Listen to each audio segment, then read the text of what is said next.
Hello, this is Menos Audio again. So today I have here MacBook Air M1. I have this laptop since last year, 2021. So it's time to talk about it after almost 1 year using it. And I want to read some questions here from the first video that I published around 8 months ago.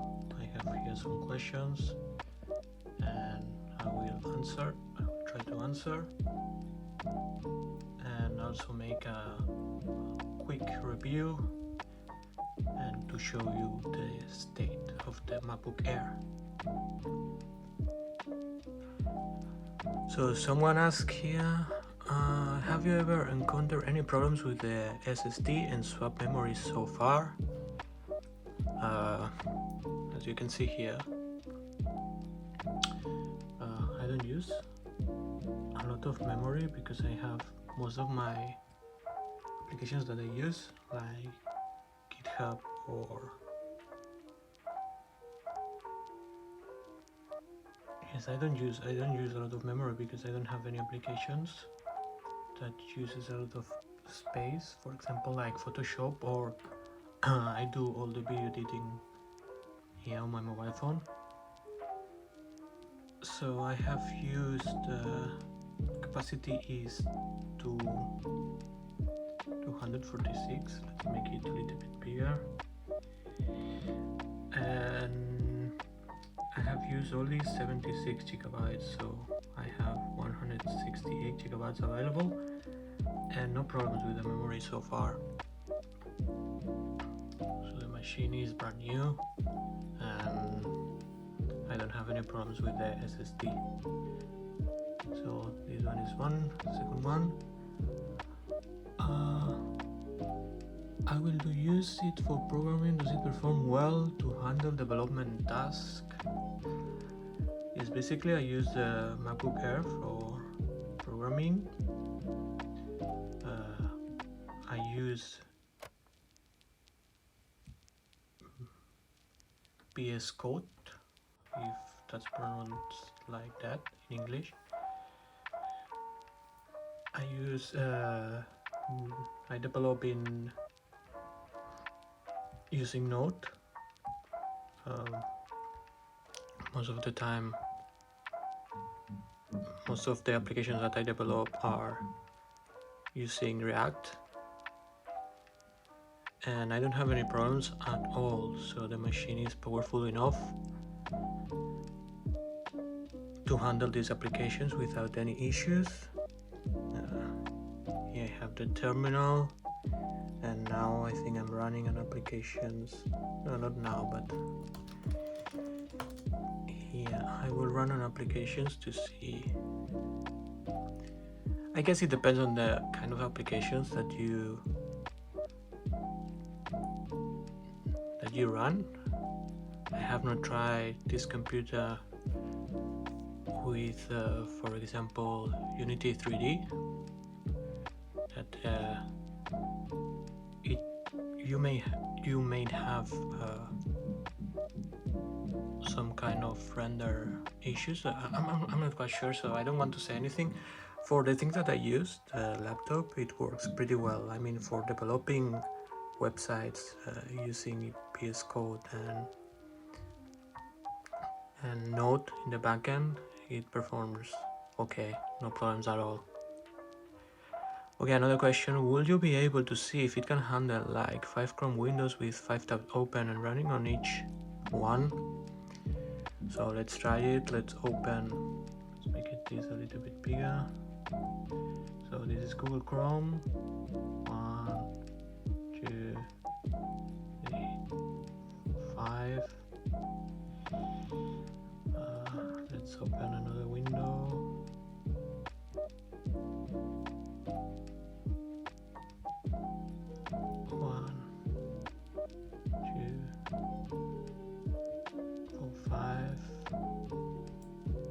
Another window.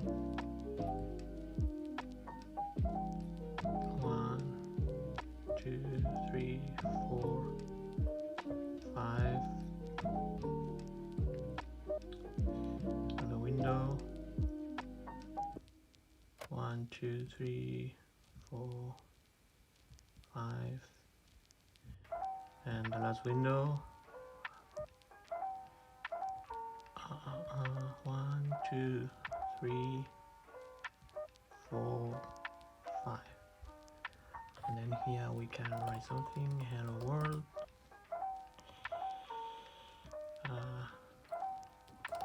How are you doing?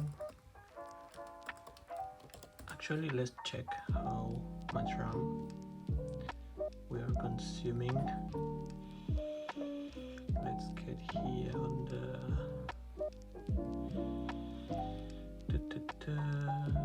here. Let's check.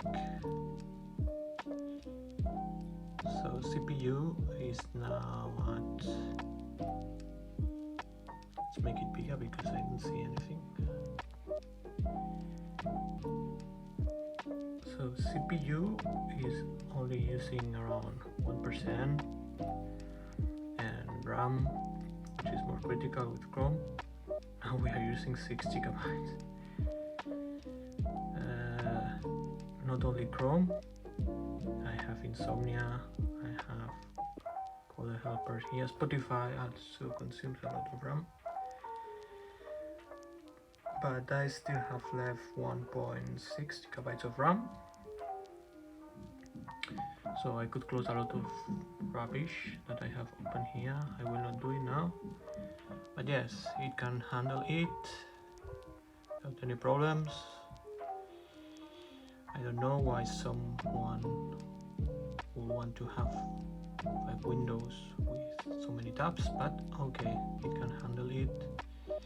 Close everything. So another question, do you recommend it for a computer engineering college student? It depends on what do you need it for at your university, the type of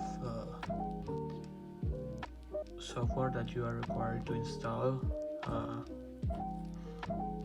I used it 6 years ago. I got a degree in telecommunication engineering, and 6 years ago I used a MacBook Air, the 2012 version, and I could develop the master thesis with it using Unity 3D. Times have changed now,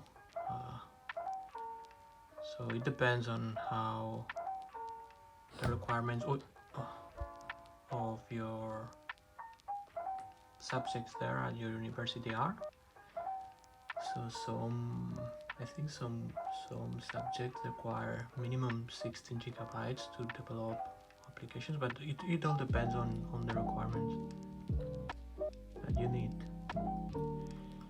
But overall, would you recommend it? It's only for take notes and do light coding. Yes, of course, I would recommend it.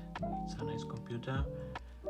If you need it as a computer science engineer and you need to do or you require some specific software to develop applications, maybe it's better you go for a better machine like a MacBook Pro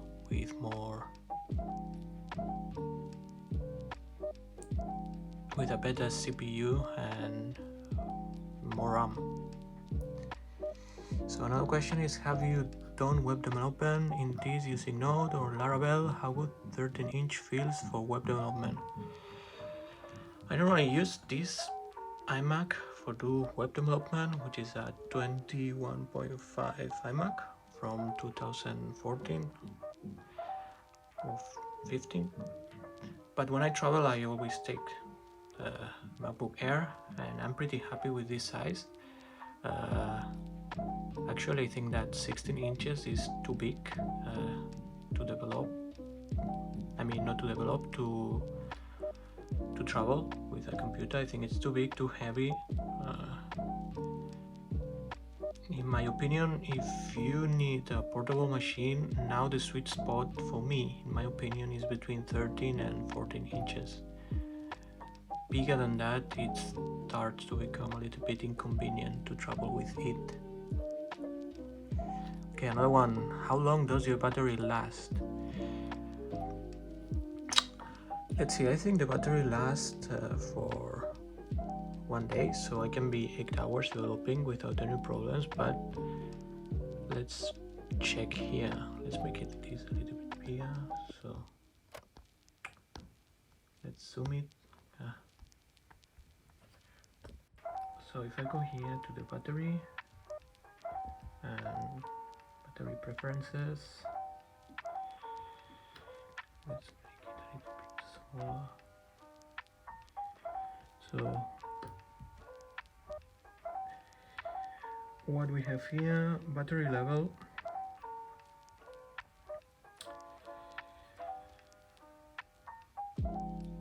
So look at this, last charge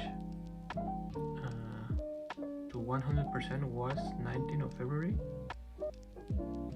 and current level is 59%, but you see here the time, screen time is not, I haven't been using for the last weeks the laptop because I am at home and I use the iMac. But here we have 60 minutes. I use it here, screen 60 minutes, then here will be less than 20 minutes, maybe 15. So I will say overall here I have like used the laptop for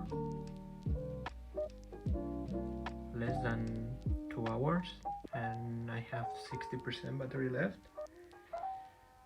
So I will say that you will have 6 hours plus of screen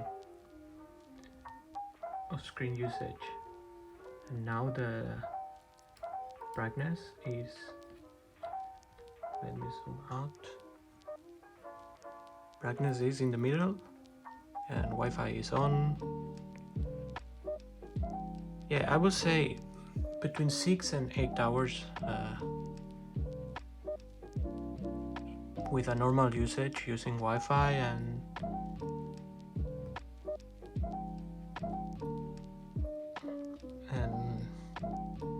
yeah, if you decreases brightness to 25% or 30%, I think you can get somewhere between 8 and 10 hours.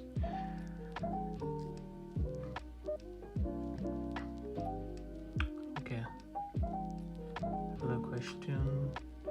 I'm a student, I only do Microsoft Word, browsing, watching Netflix. Is the 256 gigabytes enough for long term? Hehe, thank you. For me, 256 gigabytes are enough. If you use only Microsoft Word and you do office tasks and you watch Netflix, I think 256 gigabytes will be enough too. But I don't know your specific requirements, so I don't know if you store a lot of photos. I don't know if you do video editing casually. Yes, you need to know, for example, check how much memory are you using now in your current computer and decide if 256 gigabytes are enough. I will say that at Apple the memory upgrade is really expensive, so I would recommend always, but it also depends on your necessities and requirements. I normally recommend to buy the version with less memory, and then you can buy an external SSD memory. They are not expensive now, so in case one day you don't have enough memory in your laptop, you can use that SSD as a secondary drive to store your data. But it depends on your requirements. So yeah, basically so let's see the battery health. I cannot see here the battery health. I was thinking I could see it here.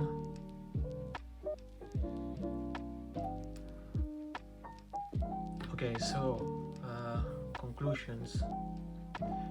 What I like the most about the laptop is that it's completely silent.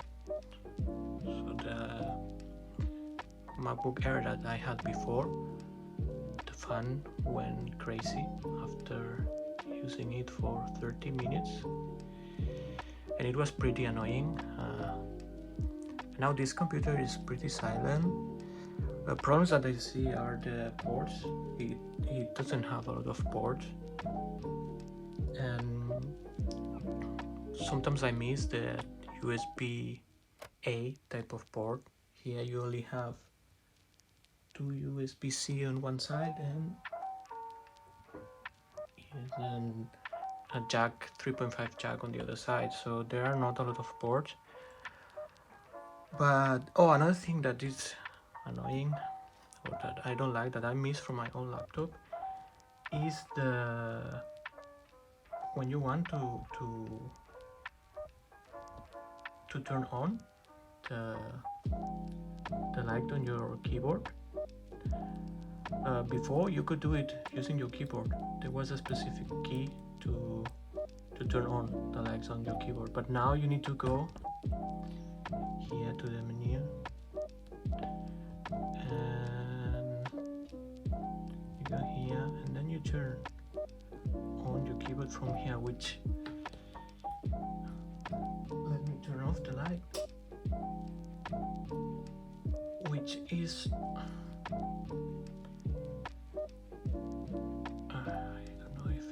you can see it. Let's make it brighter. Now it's full brightness, which is a little bit more inconvenient than before. But yeah, speakers are very nice. Speakers are very nice. As I said before, it's very smooth. Applications work very smoothly. Yeah, I recommend it. I don't regret having bought this computer.